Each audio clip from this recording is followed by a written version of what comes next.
بسم الله الرحمن الرحيم.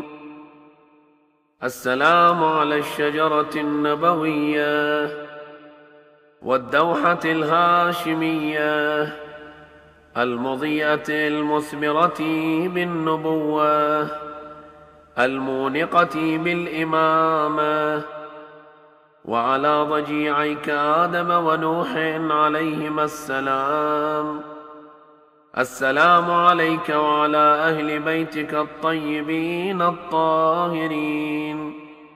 السلام عليك وعلى الملائكة المحدقين بك والحافين بقبرك يا مولاي يا أمير المؤمنين.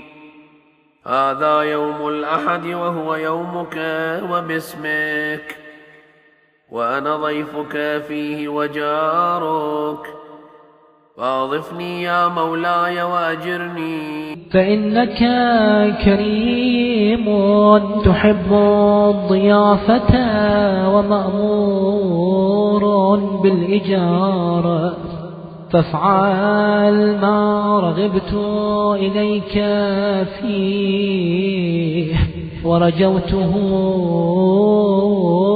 منك بمنزلتك وآل بيتك عند الله ومنزلته عندكم، وبحق ابن عمك رسول الله صلى الله عليه وآله وسلم وعليهم أجمعين.